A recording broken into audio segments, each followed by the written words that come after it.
Hey guys, সঙ্গে থাকো, সবাই দেখতে থাকো আমি কি করছি। বাড়িতেও এইসব রেসিপি রেডি করতে পারবে, ঠিক আছে। এইভাবে আমরা রেডি করছি ক্লাব, ঠিক আছে। সঙ্গে থাকো, আমরা কি করছি দেখতে থাকো। ভালো করে এইভাবে আমরা সাজিয়ে নেব ক্লাবটাকে। তারপরে আস্তে আস্তে করে সাজিয়ে দেব, আস্তে আস্তে করে সাজিয়ে দিতে হবে। তারপরে আমরা মেশিনে দিব,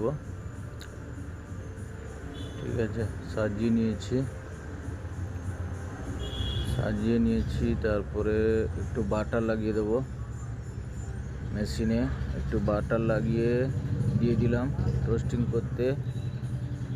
একটুখানি রেখে দেবো 2 সেকেন্ড, যেরকম রেখে দিলাম। তারপর আর একটা ঢুকিয়ে দিলাম। ঢুকানোর পরে একে ভালো করে সাইজ করে কাটতে থাকবো। কেটে নিলাম,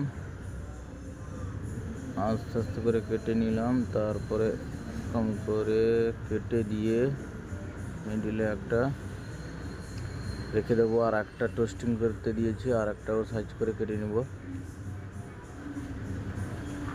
কেটে নিলাম আর একটাও এইভাবে কেটে সাইজ করে। এটা পার্সেল অর্ডার আছে, পার্সেলে যাবে।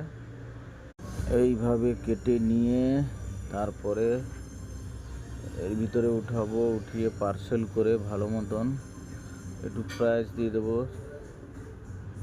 দিয়ে দিলাম। তারপরে রোলিং সেকশানে এলাম, মাইনিস দিলাম, ফার্স্টে চিপস দিলাম, তারপরে চিকেন দিয়ে দিলাম, একটু মাইনিস চিজ মায়ও দিয়ে দিলাম।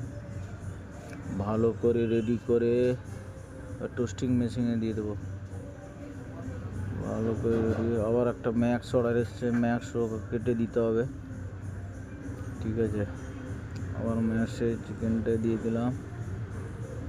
তারপরে ভালো করে একটু দিয়ে দিলাম প্রাইস। তারপরে পার্সেল করে, এও পার্সেল অর্ডার আছে। Hi guys,